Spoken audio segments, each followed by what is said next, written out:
to put the recording on right now. I would like you to introduce, most of you know Yasmin already.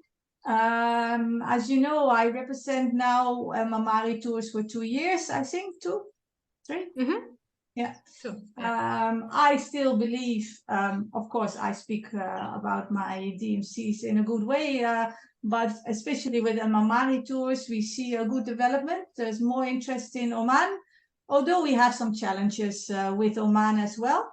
Again, I leave the stage to Yasmin. I just want to emphasize that you get from Maamari Tours the passion of Yasser, the owner, the Omani. He's from Oman. He's a tour guide, so it's his job to sell Oman, and you get a Swiss precision and also in passion too, right, Yasmin? You're also passionate about the destination, so I think it's a perfect combination as a DMC.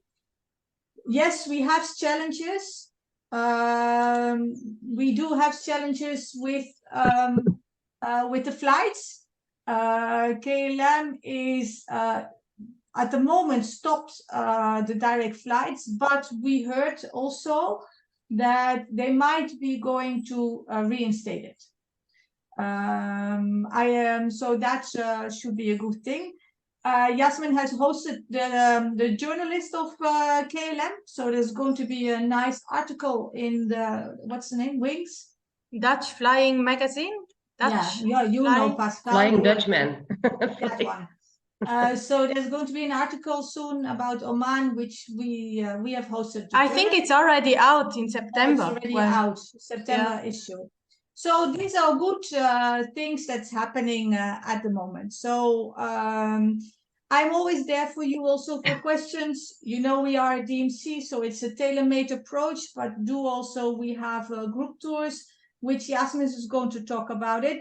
When I see there are, when I ask them the question, Yasmin, from the 10 people who are here, that 3 of them been to Oman. I have not answered, by the way, so actually 4. 4 of them have not been, and 3 of them they want to come. So very good. It's a mixture of both, so that's good. And I always believe you can only sell what you know. So this is the best way for us at the moment to do it. I asked Yasmin to be short, very strict, and I want you to ask questions. If you don't want to speak, you can write it to me in the chat, and then I will say it. I will close my sound, so I keep my mouth shut, because that's always difficult for me, and leave Yasmin the stage. Is that okay for you? So please do, if you have questions in between, we don't mind. We don't mind to do it. So we like you also to ask questions, because we also learn from you, and the others will learn from you too.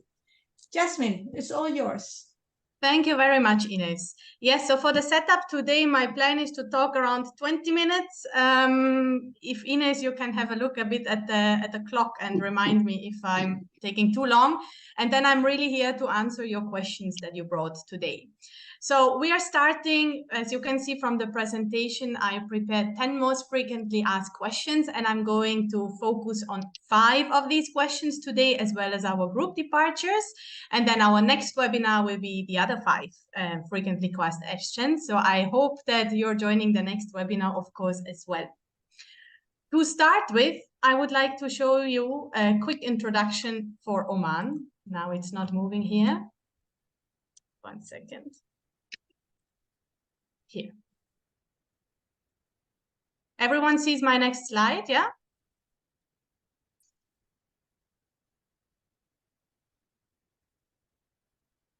Yes, okay, yes, I don't. Okay, good.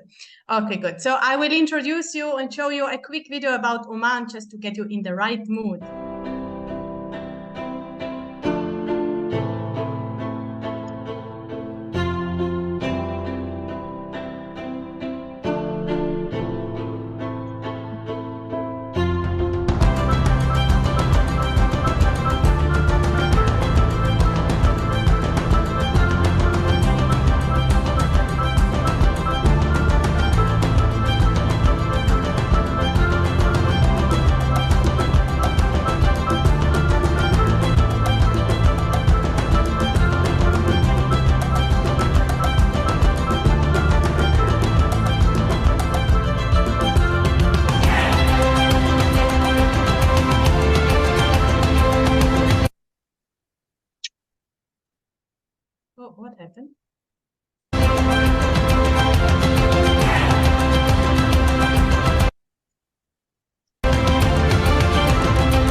So I feel a bit homesick, even though I'm actually based in Muscat, but watching all these pictures, it's just such a lovely and beautiful destination. I'd like to explain you a little bit who we are. So me, first of all, I'm originally Swiss. From Europe. I moved to Oman, it's already 7 years ago. And before I moved, I was a travel agent back home. They sent me on a fan trip to Oman, and I fell in love with the country, with its beauty and its variety of nature, culture, and history. That's what's the place I wanted to live and work. So here I am. I'm here since 7 years, and I worked 4 years for the Shangri-La Hotel in the sales department. So obviously I know also the hotel side. And I was lucky to move to the DMC side 3 years ago and to really sell the entire destination, tailor-made and as per the customer needs and travelers' budgets. We are a team specialized in tailor-made, and our owner, Yasser Al-Maamari, is a passionate tour guide since more than 20 years. You see him in the picture in the back line in the middle. So obviously he knows the hidden places, but he also knows the highlight places. And for us, it's very important to focus on the customer need. Together with our team, we count more than 40 years of passionate experience in tourism. This is internationally, but as well nationally within Oman. We are extremely well connected. We have our own vehicles, we have own drivers, but we also work with freelance tour guides, and we know how to arrange the details if you have any special requests for your customers. I'd like to explain you a few main information about Oman, whoever has not sold it before or not been here. So Oman is a monarchy ruled by His Majesty Sultan Haytham bin Tariq. And to reach Oman, it's quite easy from Europe. You have a lot of connecting flights through Emirates, through Qatar, through, what is the other one? Obviously through Frankfurt with Lufthansa, with the codeshare, with Oman Air. And if you have direct flights, it's usually around 6 to 7 hours. Obviously, if you have a transit in any other destination, it takes a little bit longer. We don't have a huge time change. I'm currently 2 hours ahead of you. During winter, it's going to be 3 hours. So it's very easy to adapt, and there is no time difference in terms of to be adapted. I will share with you later on this presentation. So you're going to have the website of the ministry with Experience Oman, where you find a lot of different information as well, and also the online visa link. For European travelers, or let's say for up to 103 nationalities, there is no need for a visa in advance for a stay of up to 14 days. And if it's required to have a visa, it can be applied online and paid as well online easily. Talking about COVID, we don't have any regulations or restrictions anymore, so everything has been lifted. So to travel to Oman is as before COVID. There is no requirement for PCR tests or anything. However, I always recommend all the travelers to take some health insurance copies or confirmations with them with the emergency number, because also without COVID, it can happen that there is an emergency, that they need to go to a hospital, and then it's always good that they have the emergency details and their insurance details with them. For the climate, we have ideal travel period for Europeans from October to April. Obviously, we can travel all year to summer, all year around to Oman, also during the summer, because we have wonderful, majestic mountains with a height of 2,000 to 3,000 meters above sea level, where we have very nice weather conditions during summer. That brings me to the best travel time, which I already started at. So in the mountains in Al-Hajar and Jebel Shams, we usually have around 15 degrees less than what we have in Muscat. This can lead also to very cold temperatures during winter time. So to give you an idea, in January, it can be average temperature of 10 degrees. And especially during the night, it can go even below that. So for example, to sit outside and have a nice dinner, it might be a little bit fresh outdoors, and customers usually sit indoors for the dinner in the mountains during the winter time. Did anybody expected that? Because what I feel is that most travel agents think that it's a year-round hot destination. Or are you aware that there are different seasons for Oman? I knew because I was there in January in the mountains, you know, and it's but cold, for the and it others was who cold. didn't. Yeah. For the others. So basically, it's good to give it as an example. And I think Dutch people nowadays and Belgian people were getting used to the heat as well. So yes, I heard you had some heat waves. So that's already a start to travel to Oman.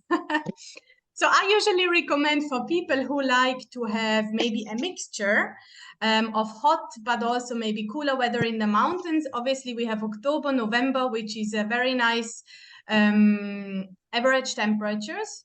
And then in December, towards end of the year, it's getting colder, as well as January, February are usually the colder periods, especially in the mountains. But in the desert, for example, we have wonderful temperatures during the day. And also in Muscat, during winter time, we have around 25 to 28 degrees.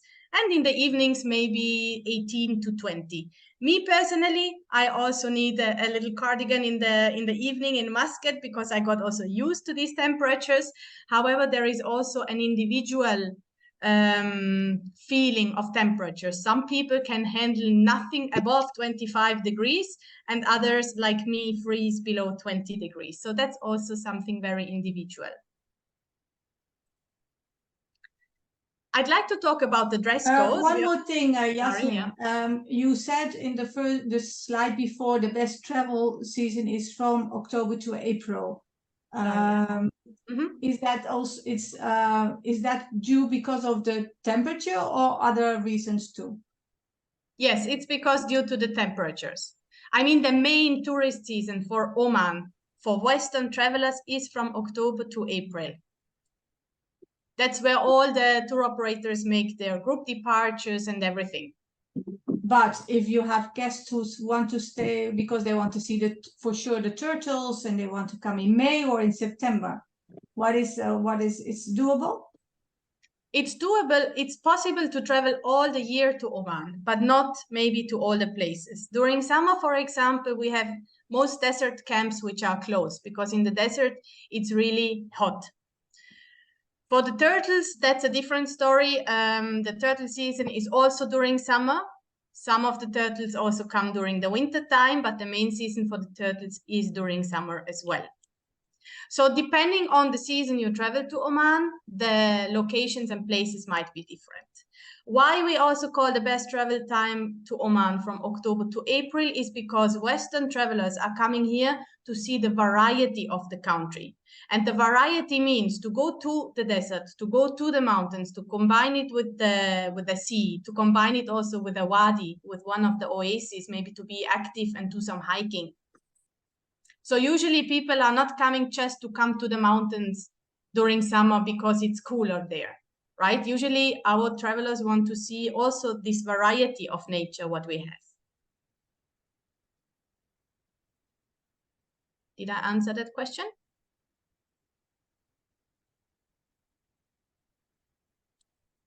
Yes, go ahead, Yasmin. Okay. Talking about the dress code, Oman is a very open country. However, it's always good to dress a little bit conservatively, in a sense of to cover shoulders and to cover knees, which is not something very conservatively. We also sometimes request that in Europe. And on top of being respectful, it's also a protection of the sun, because the sun in Oman can be very strong. And just because of that, I also recommend to have shoulders and knees covered and to wear some loose clothes, like linen clothes, like summer shirts. The only place we need to cover properly is if we visit the Grand Mosque in Muscat, which is part of the city tours. So as a woman, we need to wear long-sleeved shirts or like a cardigan, as well as long trousers or a long skirt.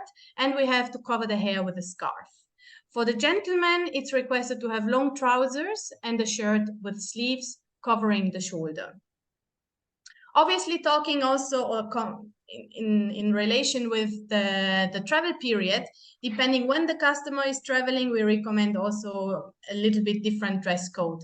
Especially in winter, it's good to have also the cold or the warm jacket, which you already bring from Europe, because it's going to be cold.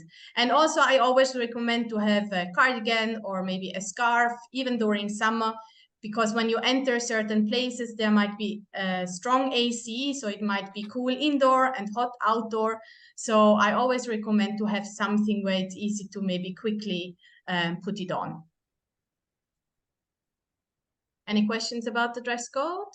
Otherwise, I will continue. Talking about safety and regulations. Oman is a very safe country, and this is one of the reasons why I decided to move from Switzerland of Europe to Switzerland of Arabia, which is actually another name for the Sultanate of Oman. It's very relaxing here. We have a criminalization rate of almost 0. So even myself as a Swiss, I sometimes feel more safe and comfortable here in Oman than back home in my country. Of course, for travelers, we always recommend to follow the standard safety precautions, like you don't leave your pocket just like that on a table, and you close your things, you close the car, you close your bags when you walk around. So these few things, of course, need to be taken into consideration. We have regulations like dumping litter is forbidden, but also it's not polite to smoke in public areas. Usually you'll have some non-smoking or smoking places for the smokers to smoke. An important point is when travelers are on round trip or even in the city, that it's not allowed to take pictures of government and military installations, and also to take pictures of other people. It always should take place that the customer is asking the person he wants to take a picture of to ask before he's taking the picture. I also put the link which can where you can find some helpful pointers and tips to help about these informations. Just want to add that I always get a lot of questions from travel agents. Is it safe for women to travel alone? I think personally it's one of the safest countries to travel as a woman alone, or as 2 girlfriends, or or as a couple. Very good question. Yes, indeed. It is also safe to travel for women. It's safe to travel alone. It's safe to travel mother and daughter. It's safe to travel two girls together. Omanis are extremely respectful. They are very curious people. They will ask, where are you from? And they are very helpful, so they always try to help. If there is a tire puncture with a rental car, for example, the first car will stop and try to assist and give help. Omanis are very helpful and also known for their hospitality, which is very unique. So even rental car customers are bringing back the car and telling me, oh, you know, we got lost somewhere. By coincidence, we met an Omani. He invited us in his house and we met his family to have some coffee and Omani dates. And then we continued our journey. So Omanis are very friendly and very helpful. In that case, it's really safe also for women to travel alone. A couple of months ago, we also welcomed some gay men guests. They were a little bit apprehensive. Even we had a travel agent who came with his husband, and they were very apprehensive.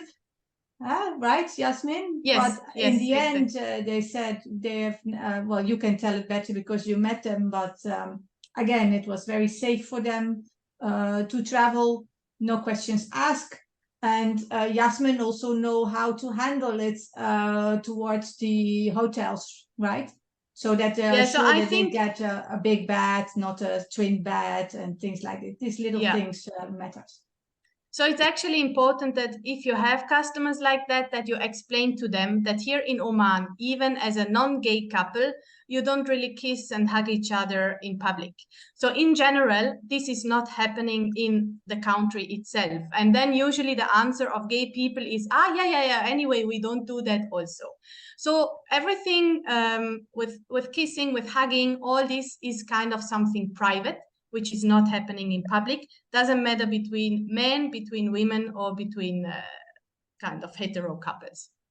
And when it comes to the beds, of course, please always let me know what is the preference, because sometimes maybe the hotel thinks it's two brothers traveling together or two friends or two sisters.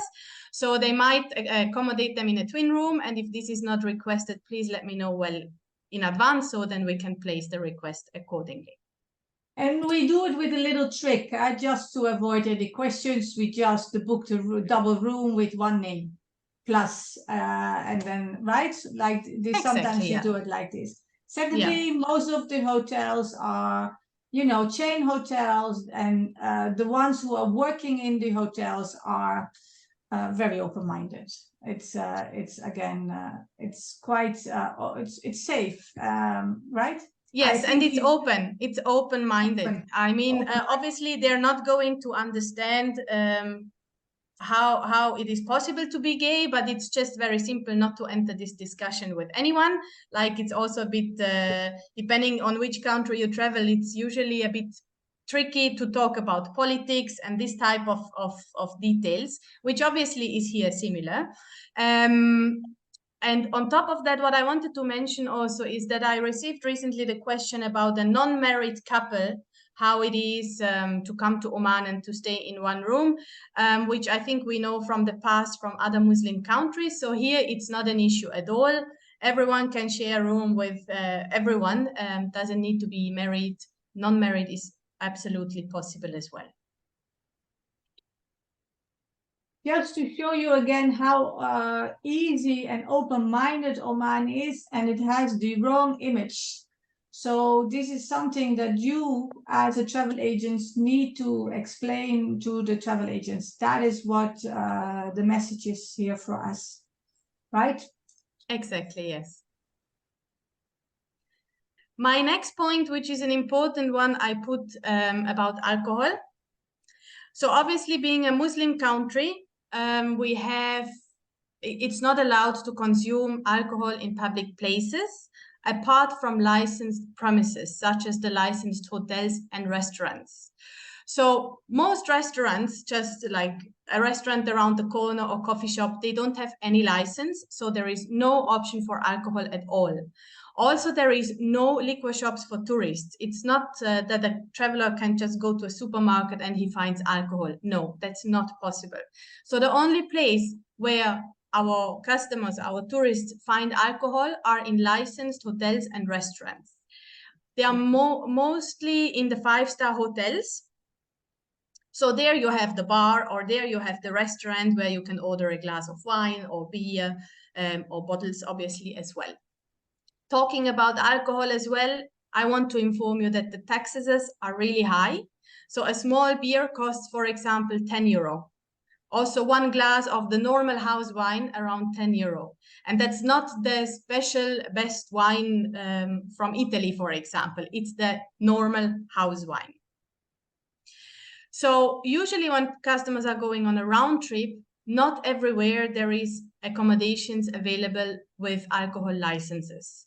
The other option is the customers bring their own alcohol from the duty-free as per the customs regulations, obviously.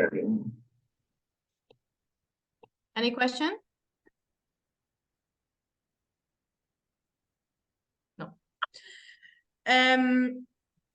For me, or for us, it's important to know if your customer has a strong focus on that. I know, for example, for Belgians, the meals and the drinks is a complete different story than for the Dutch people. I learned that also when I was traveling with Ines through Belgium and the Netherlands.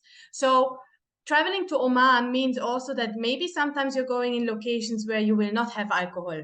I think it's not an issue, as long as the customers, they know in advance. But if they don't know and then they reach and they wanted to have a beer and they cannot, maybe that might be not as nice. I listed here a few hotels that have an alcohol license. Of course, in Muscat, we have many more hotels with many more options. However, outside of Muscat, especially on round trips, where in certain places you have 3-4-star hotels only, there is no alcohol options there. And talking about self-drive customers, obviously Oman is great for self-drivers as well, but we have a 0 tolerance of alcohol. So whoever drives should not drink any alcohol. I'm doing exactly the same, because in case there is any accident with alcohol involved, then the police is really very serious and there is heavy fines. I just also want to emphasize that next year, March, it's Ramadan. So again, that's high season, right, Yasmin? Yeah. How, so we expect Ramadan to start from around mid of March until mid of April. So we're going to have Easter during Ramadan. The challenge what we mainly have is when it comes for round trips. Obviously also alcohol. So the hotels that have an alcohol license, they're only allowed to serve alcohol in the room service. You will not find alcohol in the restaurants during the day. Maybe certain restaurants after sunset in combination with food or with dinner. But when we go on round trip, we have no restaurants open during the day. So it's the fasting period, right? I'm sure you all know what is Ramadan about.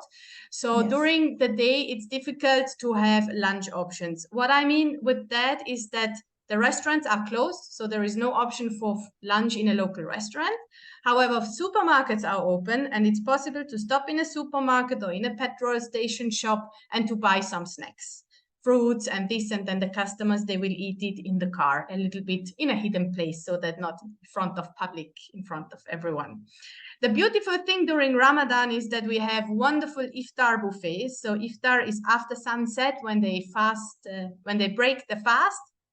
We have wonderful buffets with a lot of different also local dishes, and that can be really a very nice experience. During the day, obviously, everything is going a little bit more slow. You don't see a lot of locals, because also they have different working times during Ramadan, and the customers might need to be a little bit more patient. But in the same time, it's really also a nice, authentic experience. It belongs to the mentality where you're traveling to.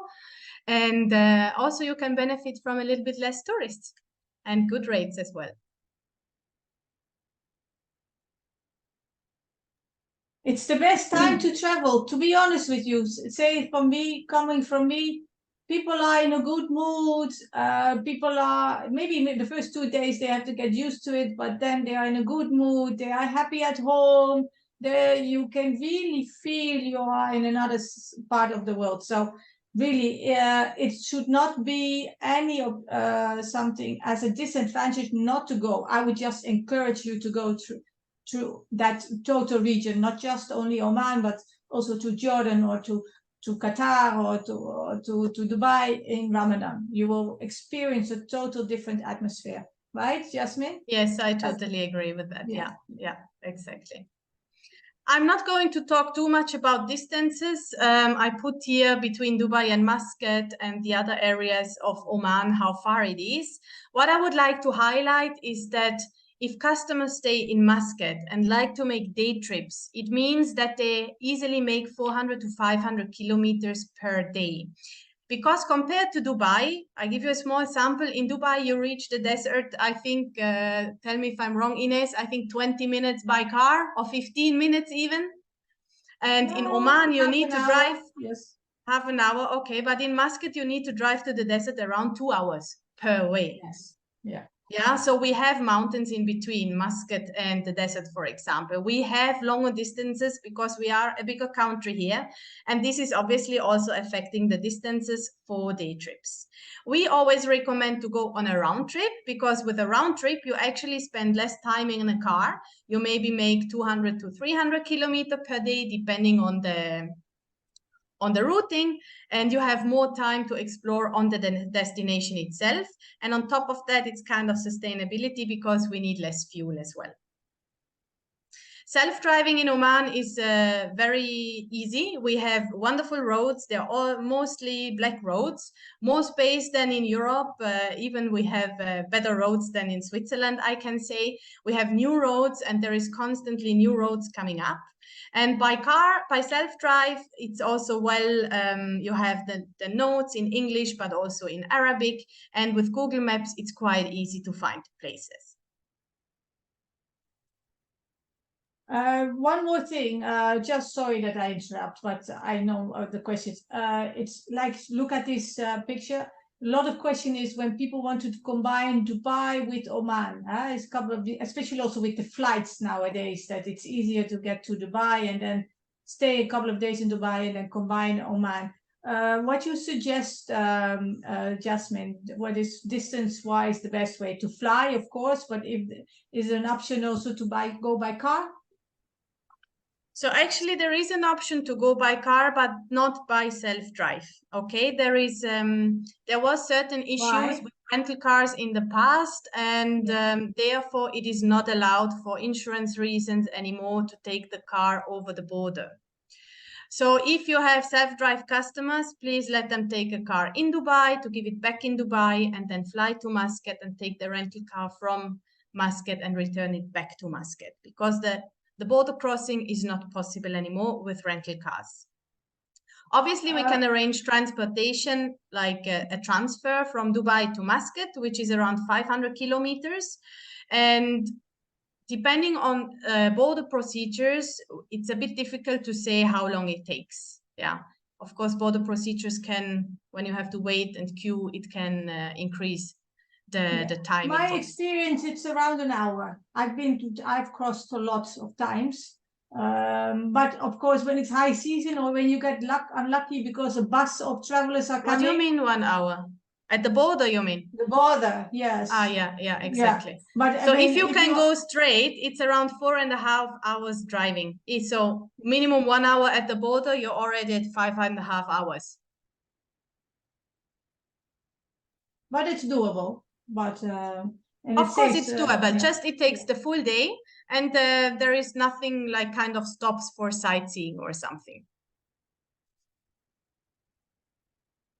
I think it takes similar in time with a plane, to be honest. You know, you need to be at the airport 2 hours before, and then the flying, and then until you get your luggage. Yes, it's similar in time, but the flight and the airport is maybe more structured, we can say. So you're more reliable on timings. But the Dutch, and especially the Dutch, they like to drive. So, you know, we get a lot of requests. I know you prefer not, but the Dutch, they like it. So let them do it. It's not an issue. Sometimes it's even the same price like the flight ticket. So whatever the customers they prefer. Yeah, exactly. Yeah. And also there is the option, I mean, we can make kind of a round trip. They can start in Dubai through Al Ain. And from there, we can take them, for example, to Jebel Shams or Nizwa. You see Nizwa here in the map, and start the round trip from there. We also have that. Instead of, 5 hours from Dubai to Muscat, we can include kind of a round trip in that. Weet iedereen waar Al Ain ligt? Al Ain is een provincie van Abu Dhabi. Dus het ligt bij Abu Dhabi. Je ziet hier Al Ain. Dus dit is heel makkelijk. Dus dan vlieg je of op Abu Dhabi of Dubai. En dan, dat is ongeveer 1,5-2 uur rijden. En dan vanuit hier kun je Muscat heel makkelijk inkomen. Dus dat is zeker een optie dat mogelijk is. Alleen je moet dus bij de grens de auto's wisselen. Dat is het enige gedoe. Maar goed, dat is het is wel mogelijk. En ik weet dat ook dat andere autoleveranciers dat ook doen. En hun hebben ook auto's. Dus het is, als je toch wil, is het leuk. Op zich, de reis naar Al Ain is wel leuk om te zien. Al Ain wordt ook veel gebruikt voor films. Het is wel heel bergachtig gezien, maar het is wel een mooie omgeving.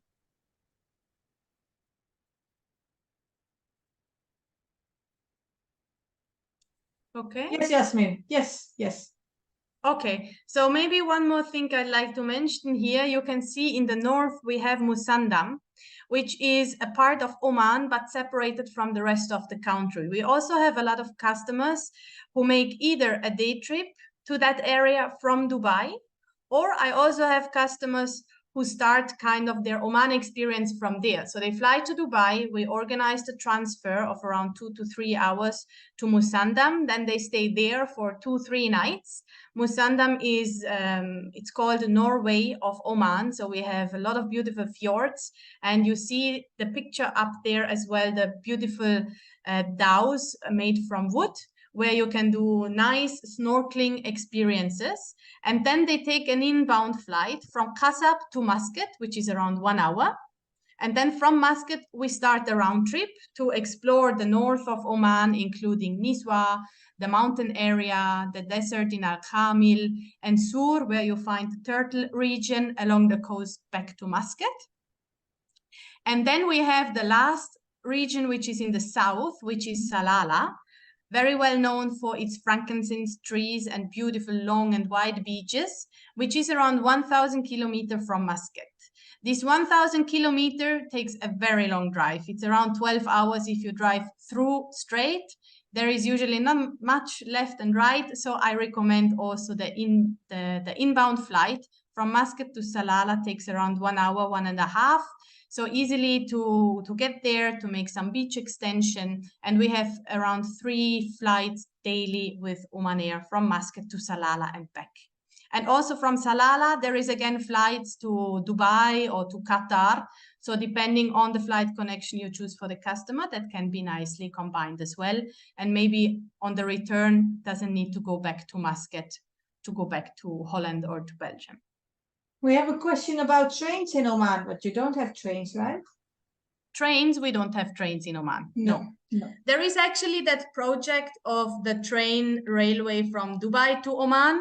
Maybe the person who asked that question saw that in the news recently. Yes. So that's a project since many years, and it became again more, how to say? Active. Yeah. More active, yes, Yeah. exactly, but there is no train there yet. No. Public transportation, we have some buses. These are like the big coaches and big lines from Dubai to Muscat, from Muscat to the interior, from Muscat to Salalah, which we usually don't recommend for tourists. For me, it's more maybe some residents or some expats living here who take these roads. Yeah. Also for you to understand, if you fly from Dubai and then you go to Ras Al Khaimah, Ras Al Khaimah is the most northern emirate of the UAE, then it takes around, you can cross the border there. It's around half an hour drive to the border, and then you drive to Masandam or to Kasab. So it's a very easy going border crossing again. So if you want to see that. It's even a day excursion from Ras Al Khaimah or to Dubai, from Dubai to do Kasab and Musandam. I think it's the wow. When I saw, you will see wild dolphins, the most beautiful water. It's a nice day out. You can also stay overnight, of course. The dhows. There's a lot of. It's amazing for snorkeling and diving. So it's definitely also worthwhile if people don't have time too much to stay a long time in Oman, but still want to get the first taste of Oman, then this is possible. Yasmin, I got a question. What is the most beautiful part of Oman for a beach holiday? Instead of flying in between, is it Muscat area or is it Salalah? So obviously in Muscat, to give you the difference of beaches, what we have a long coast of beautiful beaches, obviously, and the more south you go, the more beautiful it becomes. Beautiful depends a bit on the customer, what is beautiful for you, right? Or what is beautiful for the customer. In Muscat area, we have more beaches like a bay. Whereas in Salalah, you see the picture in the left down, has long and wide beaches. Also more white in color than what we have in Muscat. However, in terms of the sea, in Muscat with the bays where we have the hotels located for a beach holiday, the beach is more yellowish. And the beautiful thing with the bays is that the sea is quite calm. Whereas in the south, where you have a long and open beach area, you also have more underwater currents that can be kind of dangerous. And for that reason, sometimes in Salalah, it can be that you have red or yellow flags for the sea. So if you have somebody who loves to swim in the sea, like 5 kilometers every day or more, maybe Muscat area is better. If you have somebody who just likes to be at the beach and to dip the feet in the sea, might be Salalah ideal. So it's a bit depending on customer. And also it depends a bit on budget, obviously, because if you fly to Salalah after the round trip, you need an additional flight. So it's adding costs. Maybe it's better to invest that cost in the hotel in Muscat. So, and what about entertainment in Salalah? About entertainment, restaurants and things like that? It's more advanced in Muscat, right? Obviously, most entertainment is taking place in the hotels itself. I mean, we don't have these fancy entertainment resorts where you have like similar maybe to Turkey or to Egypt when I think about these type of resorts with full activities all day and all night with music and belly dancing, etc. We don't have that in Oman. Salalah as a region is more conservative than in the north. So obviously talking about restaurants outside the hotel, it's even less. Yeah, so it's coffee shops, it's local restaurants, it's not really entertainment. No. Even in Muscat, outside the hotel premises, you find kind of maybe a little bit higher restaurants, some with alcohol license, very few, but it's very basic as well. So also maybe important to know that in most places, in most hotels you stay, you need a car. Muscat is a city with cars. You rarely have restaurants or shops in walking distance outside the hotel. But I can go more into detail on that maybe depending on the request. But Pascal asked, I said yes already. She said, if you want to do a day trip, is Muscat more suitable than Salalah? So combine beach and some excursions.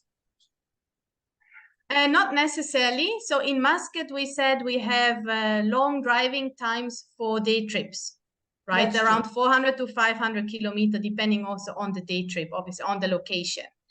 In Muscat, you have longer distances to visit that variety of nature. Like from Muscat to Nizwa, it's 2 hours. From Muscat to Sur, it's 3 hours. Whereas in Salalah, everything is a little bit closer. In Salalah, you can stay in one hotel and you can do one day a trip to the east, one day a trip to the west, one day half day Salalah city tour. And then maybe if you want, you can also go to the desert from there. That's quite of a longer drive. And then you actually saw Salalah area. But whereas in Muscat area, we have much more. Here, it's much more to see and to do.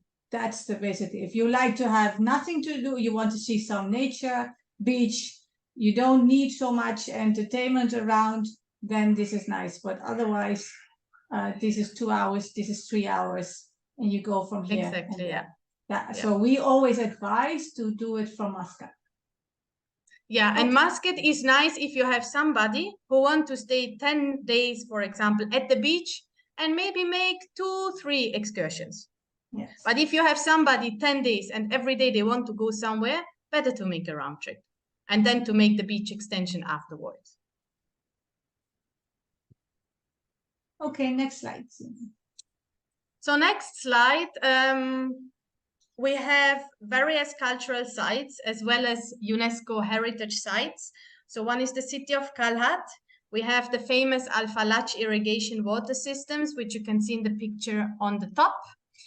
UNESCO heritage is also the land of frankincense in the south, in Salalah, where we have the frankincense trees growing. So frankincense has influenced the culture and mentality until today. Even myself, sometimes I use frankincense to remove some bad smell in the flat if I cooked fish, for example. And you also find it all day in various places, in the hotel lobbies, in the souks, for example. Also, we have archaeological sites and forts. So that's the variety I was talking about earlier. We have influences from the past because we have more than 2,000 years of history with the British, with the Portuguese, even Zanzibar belonged to Oman for a very long time. So influences from Africa as well as from India due to the sailing history of Oman. There is really, really a lot to explore and to get to know about the history we have in the Sultanate. We just recently had a new museum opening, which is the Oman Across Ages Museum. It's located in close to Nizwa.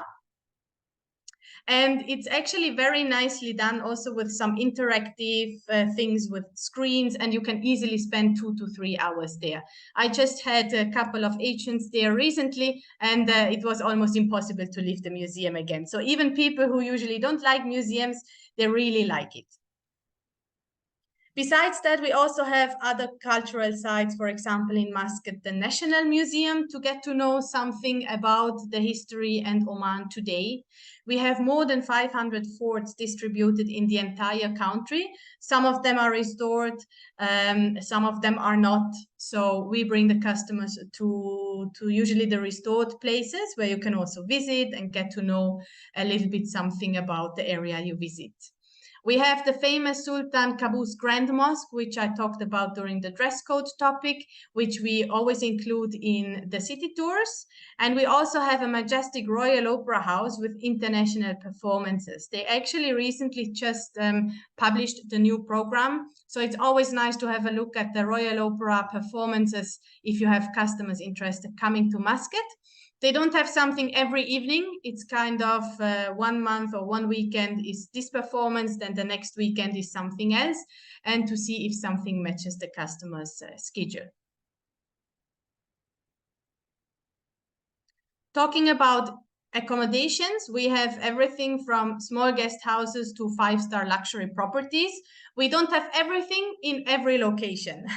So guest houses in Muscat, because we are a city, is quite challenging to find, because if you open a hotel, you want to make money, you don't make only 5 rooms or 10 rooms. Yeah? And when you go outside Muscat, you have smaller accommodations and not everywhere luxury properties of 5-star. We have various desert camps that can be from very simple fixed camps to luxury glamping. And luxury glamping means it's a setup only for your customers, only for them in a specific location. And therefore, obviously, also the price is higher than a fixed tent, which is there all year round. I want to emphasize that we do offer 4-star hotels in Muscat. There's only few, 1 or 2, Yasmin? No, in Muscat we have a lot of city hotels. They're all city hotels like the Ramadan, yes, exactly. and everything. So yes, please do not exactly. think that you only need to stay in the Anantara hotels or you only need to stay in the Shangri-La. I personally think that if you arrive from Belgium or from Holland, you arrive for 1 or 2 nights in Muscat to get ready for your round trip. You don't need to stay in a 5-star, very luxurious shady hotel. That you can stay easily in a 4-star hotel, then do the round trip, and then end in a couple of nights in a 5-star hotel if you want to have all the luxury. Correct, Yasmin? Exactly, yes. So in Muscat, obviously, we're more talking about 3, 4, 5-star hotels, whereas outside Muscat, we talk more about guest house 3 and 4-star hotels. Yeah. The tourism board of Oman does not want to show that so much. So they want to show Oman as a luxury destination. But there is much more variety than it's been shown outside. So keep that in mind. That it's possible. And that's why we can also lower the cost for the round trip if you start in a 4-star hotel. Exactly. One very important point I would like to introduce you is the Beit Al Ghasham Museum. This is a museum which we are the marketing partner, and it's around 45 minutes outside Muscat. Whenever we have the opportunity, we include it in the itinerary. It's actually a 200 years old residence from the royal dynasty, which has been restored, and you can see from the picture in the middle that it's really authentic, with authentic material and furniture as it was in the past. The special thing about this museum is not just the visit of that authentic residence, but we combine it with an authentic Omani lunch. And this lunch gets cooked by the women from the local village, which means it's an important local sustainability project. It's not really possible to meet the women. They cook the food in their own and private kitchens. It's not possible to visit them there, but their food, and you know, Mama's home-cooked food is always the best. It gets delivered to the museum, and our guests can enjoy that authentic lunch in the surrounding and atmosphere of this ancient building. Especially for groups or for events, it's really a nice place. When talking about events, important is to know that we cannot arrange alcohol there. So everything will be non-alcoholic. Besides the food, we can also organize artisans, local artisans, to showcase their skills.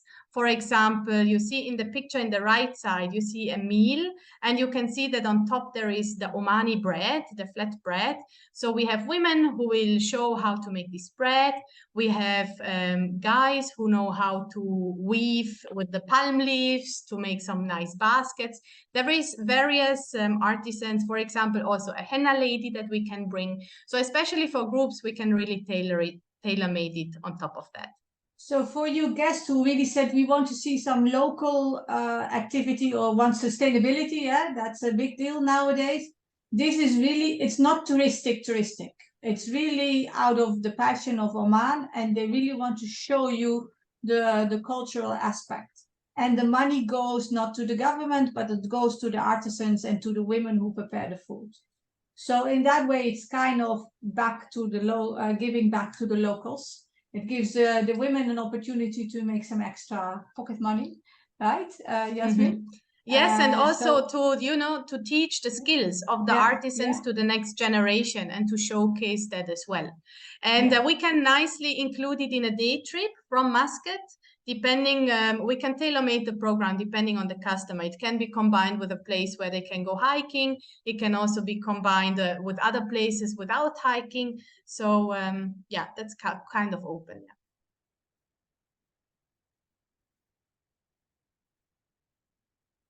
Ah, another pictures. Yeah, sorry.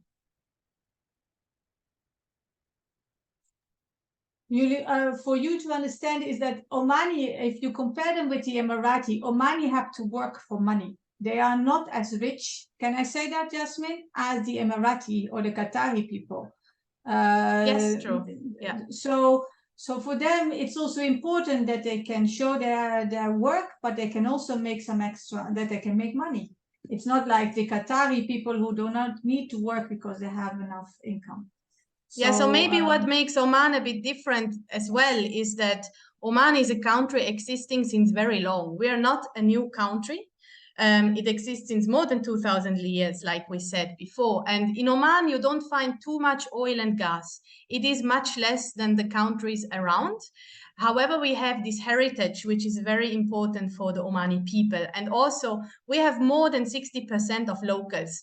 Whereas in Dubai and Qatar, most of the population are expats. And you can already feel that when you arrive at the airport. So every policeman at the border control, for example, is already Omani.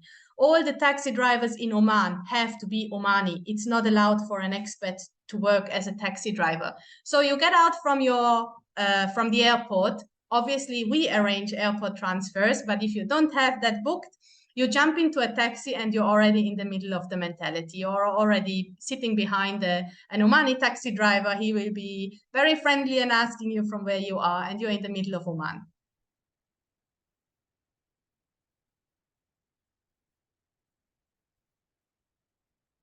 I'm also going to send you in the presentation the link for a video for the museum, so you can look at that as well. Yeah, we'll skip it now. Yes.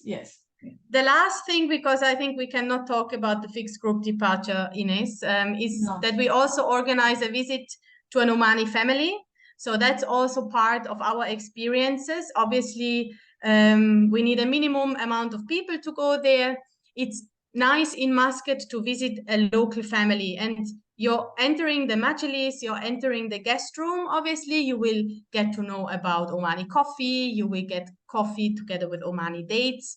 There is the option also for the meal, authentic, basic meal with the family. And the most important thing is about the exchange. So you're going also to meet the wife, you're going to meet the kids, also the girls, not only the boys. So it's really a nice exchange, and we have a lot of customers that really don't want to leave the house anymore and would like to stay longer. So a very nice, authentic experience as well. Ronald, this is exactly something for you, for your website.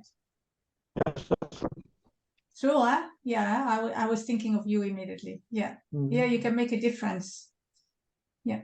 Okay, sorry, Yasmin. Yeah. No issue. So that's our group departures. I'm going to send it to you because we have a couple of dates for the upcoming season. We're starting with minimum 4 people and maximum 16. So it's small groups, and we accommodate them in 4x4 vehicles for the round trip, which means it's maximum 4 guests per vehicle and 1 driver. Again, I want to emphasize this is different than the normal groups that you find on the market in Belgium and in Holland. We are not working with buses. All is with the Ford, the with the Jeeps.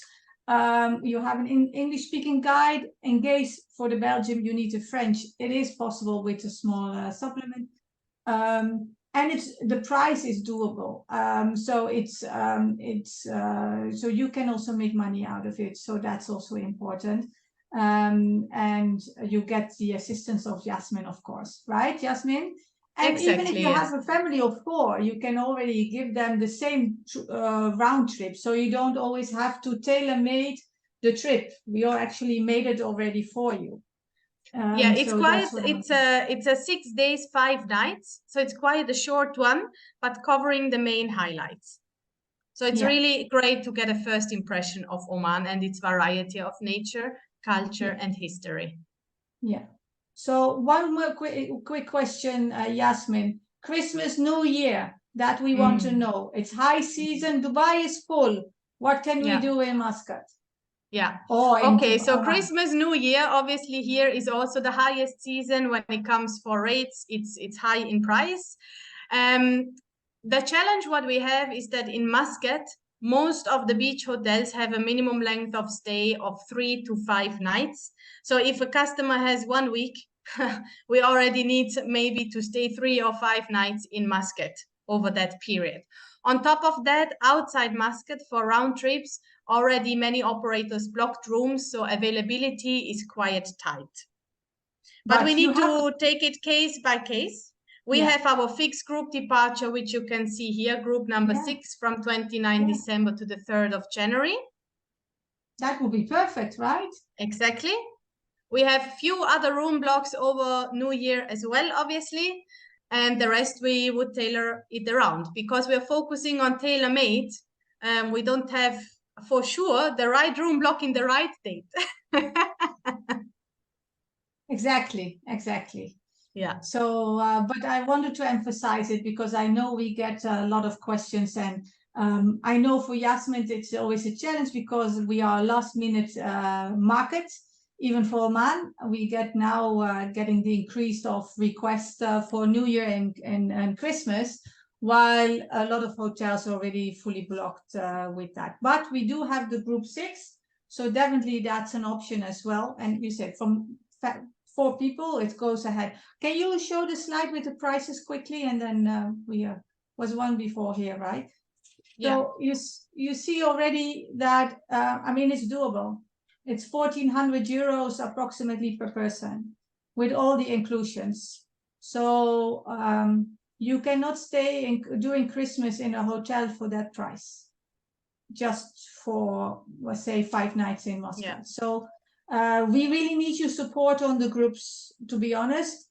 But it's more because people don't understand it. So if you have questions, let us know. Yes, and then of course I share with you also the detailed program. The accommodation is mainly in 3 to 4 star hotels, and it's also possible to have the pre-night depending on the flight arrivals, and also we have a room block for some 4-star beach extension for a few nights as well.